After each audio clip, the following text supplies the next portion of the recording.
Kembali bersama kami saudara di Dua Arah Mas Adi. Jadi sebenarnya ujung muaranya mau kemana sih? Apa sih yang dituju dengan isu pemakzulan, pernyataannya Presiden Prabowo, termasuk juga dengan ijazah palsu, tuduhan ke Pak Jokowi?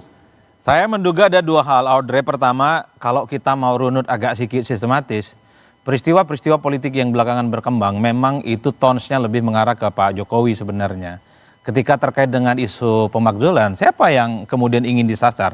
Tentu bukan hanya soal wakil presiden, tapi adalah mastermind di balik wakil presiden terkait dengan ijazah. Ini kan sebagai upaya untuk merusak kredibilitas mantan presiden terdahulu yang dinilai seterusnya dan seterusnya. Termasuk juga soal apa yang kemudian matahari kembar. Ini bukan soal presiden saat ini Pak Prabowo, tapi siapa yang mengintervensi dan ngatur-ngatur. Saya kok sedikit perlahan mulai mengurai, ini kok ujung-ujungnya mengarah ke Solo terus gitu, Audrey. Artinya apa? Setelah Pak Jokowi tak jadi presiden, memang harus diakui serangan-sekerangan itu semakin agresif dan semakin terbuka. Dan bahkan terkait dengan mobil SMK kan juga digugat kan ke pengadilan. Tujuannya apa sebenarnya? Ya tentu adalah untuk menjadi beban sebenarnya. Pesannya adalah bahwa Solo dan keluarga besarnya tidak terlampau seperti yang dibayangkan oleh publik selama ini.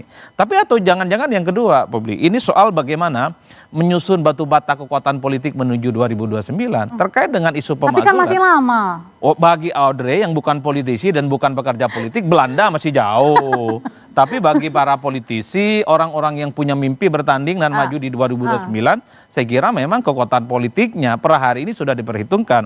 Sorry itu saya harus kita akui posisi wakil presiden Gibran saat ini tentu akan menjadi spotlight yang selalu akan diperbincangkan soal potensi maju di 2029 entah sebagai calon presiden atau minimal dibaca oleh publik akan bersanding kembali dengan Pak Prabowo Subianto.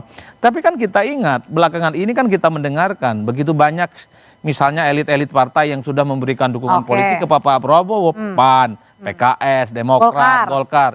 Bagi saya 2029 pemilu sudah selesai dalam konteks pemilihan presiden.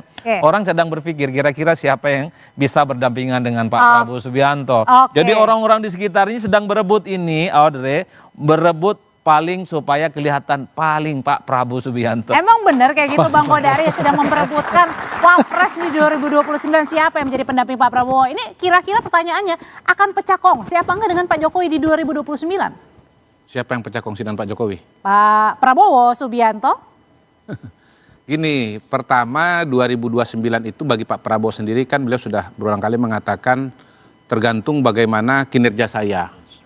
Program kerjanya berjalan dengan baik atau tidak, respon masyarakat seperti apa. Jadi saya hakul yakin bagi Pak Prabowo jangankan berpikir mengenai wakil presiden. Untuk maju 2029 pun beliau juga masih mengatakan ya kita lihat dulu kerjanya bagus atau tidak.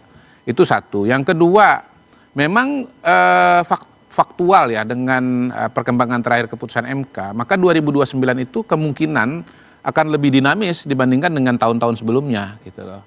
Karena partai politik bisa mengajukan kandidat tanpa ada angka 20% seperti sebelumnya dan karena itu wajar kalau ada banyak tokoh dan kandidat yang kemudian punya proyeksi atau bahkan melakukan kerja-kerja politik dari sekarang. Tapi yang pesan penting menurut saya adalah bahwa sesungguhnya seperti kata Pak Prabowo, suatu bangsa itu bisa maju kalau elit politiknya itu bekerja sama gitu. Itu sebabnya Pak Prabowo tuh komunikasi dengan Pak Jokowi, tapi kalau gonjang-ganjing begini, Bu Mega, dengan Pak Audrey, kalau dilihat dari jauh, Bang Kodari ini mirip-mirip memang sangat layak jadi bos PCO. Ini posisi yang tertukar. Jangan. Nanti dikaitkan dengan pergantian Pak Kunto lagi nanti ke depan. Gini, bahkan Pak Prabowo berselera begini ya. Kalau saya bisa konsultasi dengan Pak Harto, saya konsultasi dengan Pak Harto. Saya bisa konsultasi Gus Dur, saya konsultasi dengan Gus Dur. Saya bisa konsultasi dengan Pak Bung Karno, saya konsultasi dengan Bung Karno. Itu loh maksud beliau itu, bahwa beliau ini komunikasi dengan semua pihak untuk kekuatan bangsa dan negara. Jangan ditafsirkan bahwa itu jadi boneka atau diintervensi. Begitu. Saudara, terima kasih buat bapak-bapak semuanya. Terima kasih Bang Kodari, terima kasih Pak Komarudin. Kebanyakan Kodari.